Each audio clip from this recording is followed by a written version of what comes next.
Ay magluluto tayo ng isda. Unahin natin ang olive oil. Ito. Olive oil. Yan. Sinigang na isda. Olive oil tayo. Para makapaggisa tayo. Olive naman yan. Okay lang. Maski may mantika. Sunod-sunod na po. Sibuyas, bawang. Yan.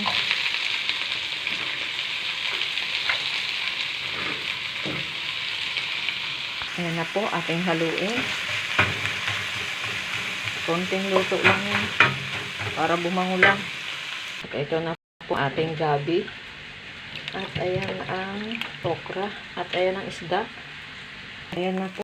Na po ang ating bawang. Ilagay na natin ang ating tubig.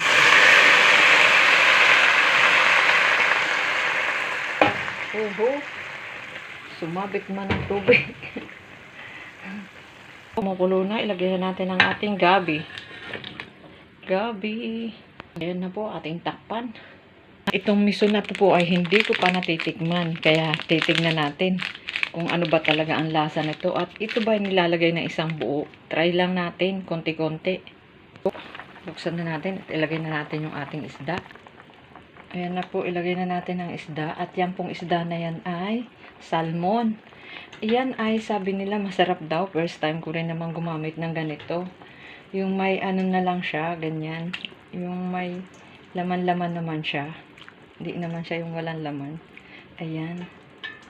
Ayan nga oh. Kaya po siyang takpan.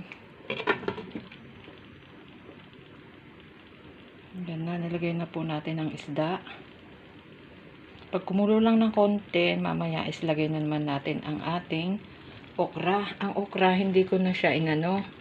Yung hindi, basta hinugasan ko na lang siya mabuti, pero hindi ko inalis yung ganito para hindi siya madulas. Luto naman po ako ng ay nagluto na rin po ako ng Kenyan food. Ayan po. Kenyan food po yan. Yan po yung pinakangkanin ko yan. Ito na nga po, kumukulo na siya. Kumukulo na. Ayan. Kumukulo na siya. Ilagay na natin ang ating yan.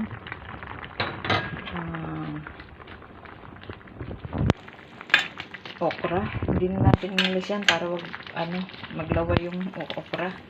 Ilagay na rin po natin ang dalawang sili. Yan, sili siya. Ng miso. Dahil ngayon ko lang gagamitin ng miso. Hindi ko alam kung anong lasa nito. Maasim ba to o ano. Tignan lang natin konti.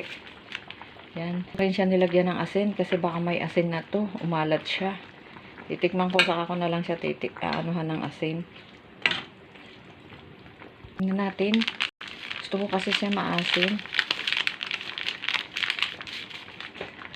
Walang lahat siya kasi hindi siya masyadong maasim. Gusto ko siya maasim. Luluto mo to ay lumalapot din siya. 'Di ba may gabi na siya? Mas lalo pa siyang lumapot nung nilagay ko yung miso. Kasi first time ko naman nakagamit ng miso. At eto na nga, nasasarapan ko na siya. Masarap siya. Takpan na lang natin ng konti para maluto yung okra.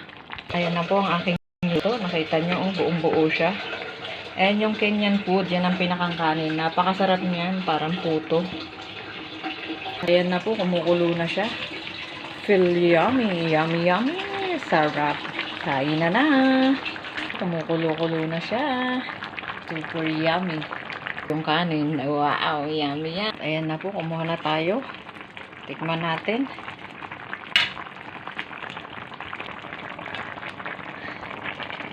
Ayan.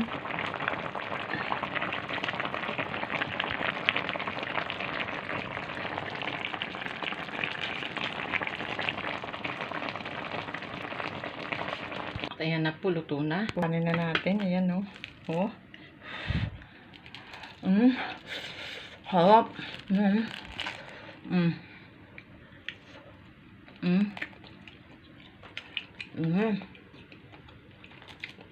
Favorite ko to. Kain na po. Bye-bye. Thank you for watching.